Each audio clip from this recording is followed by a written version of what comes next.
नमस्कार, मैं उपेंद्र कुमार और आप देख रहे हैं न्यूज रूम टॉक। आज यूपी विधानसभा में योगी सरकार ने लव जिहाद और धर्म परिवर्तन के खिलाफ जो 2024 का नया बिल लेके आया था वो पास हो गया है और इसमें कई प्रावधान जोड़े गए हैं। इसमें जो पहले कम सजा थी उसको बढ़ा के उम्र कैद और अब 20 साल की सजा कर दी गई है तथा इसके तहत, इस कानून के तहत और भी कई अपराधों को इस सूची में जोड़ा गया है।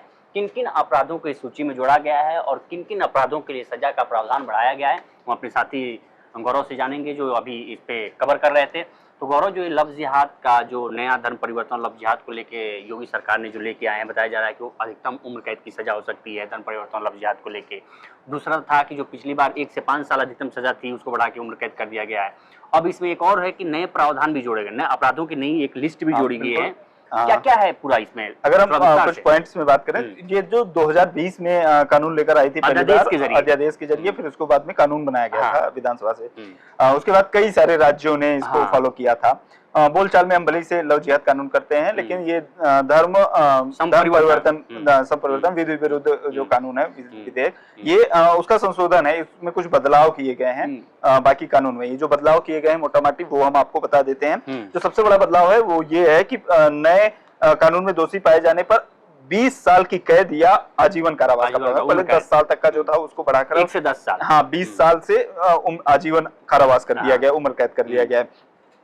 दूसरा जो इसमें सबसे बड़ा बदलाव है वो ये है कि अब इसमें कोई भी व्यक्ति एफआईआर दर्ज करा सकता है। इसका मतलब ये है कि पहले क्या होता था कि जो पिछला कानून था 2021 में, 2020 के बाद 2021 में जो संशोधन करके लाया गया था, उसमें ये था कि जो पीड़ित व्यक्ति है, मान लें धर्म परिवर्तन से जो पीड़ित है, वह उसके भाई या उसके सगी संबंधी ही माता पिता परिजन एफआईआर दर्ज करा सकते थे। लेकिन अब कोई भी उनके बियॉन्ड कोई भी आके कि भाई ये पीड़ित हैं, चूंकि नहीं जा रहे हैं, तो कोई भी उनके खिलाफ एफआईआर दर्ज करा सकता है। ये है ना? हाँ बिल्कुल। और इसके अलावा सेशन कोर्ट से नीचे की कोई भी कोर्ट इस मामले की सुनवाई नहीं करेगी, जो भी इससे जुड़े मामले होंगे।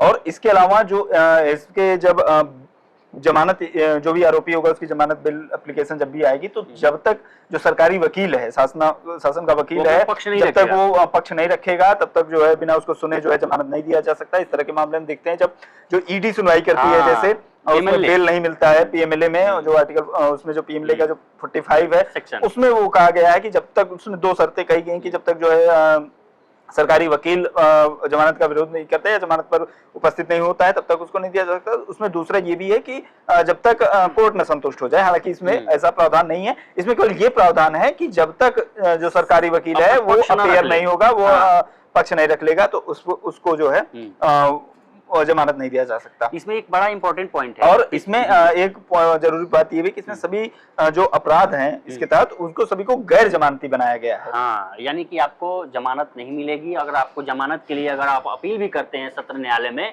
तो उसको पहले सरकारी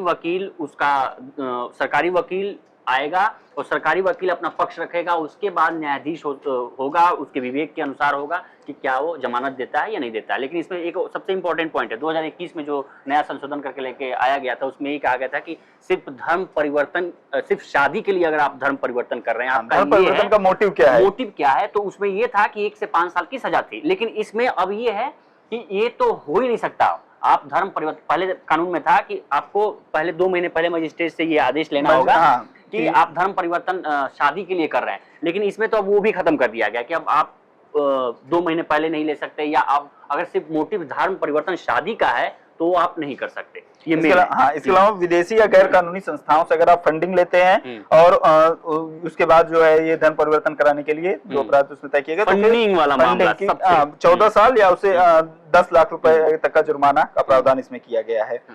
इसके अलावा और अगर कोई धर्म परिवर्तन के लिए किसी व्यक्ति को संपत्ति के, मतलब किसी व्यक्ति के जीवन को या संपत्ति को भय में डालता है या धमकी देता है, इस तरह का डराता धमकाता है, तो फिर उसके लिए भी जो है 20 साल तक की कम से कम सजा होगी। इसके अलावा अगर कोई प्रावधान जुड़े, नए जो प्रावधान जुड़े वो बताते हैं, अगर कोई शादी करने का झूठा वादा करता है, प्रलोभन देकर किसी नाबालिग महिला या व्यक्ति की तस्करी करता है, तो उसे न्यूनतम 20 साल की सजा होगी और इसे आजीवन कारावास तक बढ़ा दिया। हाँ बिल्कुल। और जो ये इसके पीछे तर्क दिया जा रहा है कि पुराने कानून जो था, मतलब पुराना क्या कहें, 2003 साल पहले का जो पहले बदलाव किया गया, तो योगी सरकार की ओर से ये तर्क दिया गया है कि संवेदनशीलता को देखते हुए और अपराध की गंभीर प्रकृति को देखते हुए ये फैसला किया गया है। उनकी तरफ से ये तर्क हालांकि विपक्ष की तरफ से इस पे सवाल भी उठाया जा रहा है कि क्या सरकार के पास कोई ऐसा एजेंडा, विकासशील या प्रगतिशील एजेंडा नहीं है जो इसको बार बार जिहाद पे आना पड़ रहा है, जिहाद को लेके बिल पास करना पड़ा है? क्या इसके पास कोई इंफ्रास्ट्रक्चर डेवलप करने के लिए नहीं है? क्या इनके पास कोई विकसित विकास करने के लिए प्रदेश के मुद्दे नहीं है? कई सवाल भी उठ रहे हैं, लेकिन जो मेन सवाल था लफ्ज़ जिहाद के बारे में कि जो नया प्रावधान जोड़ा गया है, जो अपराधों की सूची जोड़ी गई है, उसमें फंडिंग का मामला है। अगर फंडिंग करते पाए जाते हैं आप, तो वो नया जोड़ा गया है, उसके लिए भी आपका प्रावधान सजा का प्रावधान है। एक आपने सजा का प्रावधान बताया वो कि तस्करी करते हैं, अगर आप प्रॉपर्टी डराते धमकाते हैं, जीवन या संपत्ति को भय में डालते हैं, तो इस तरह की चीजों के लिए। और जो कीवर्ड्स है अगर आप देखेंगे इसमें, तो देश विदेशी फंडिंग, राष्ट्र विरोधी साजिशें, और जो एक हम कह सकते हैं कि जो एक मजबूत टफ माना जाता है योगी आदित्यनाथ को लेकर, या जो उनकी सरकार की काम शैली या उनको फॉलो करने वाले, जिस तरीके से हमने देखा कि उत्तर प्रदेश सरकार जब लेकर आई, उसके बाद कई सारे अगल बगल के राज्य, हरियाणा, मध्य प्रदेश, उत्तराखंड, तो अगल बगल लेकर आए वो सब।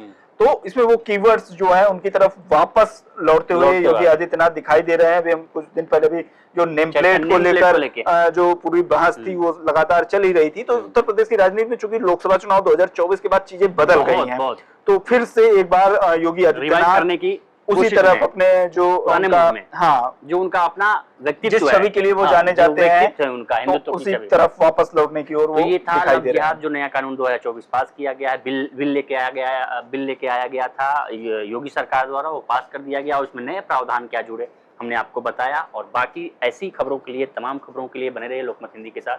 नमस्कार।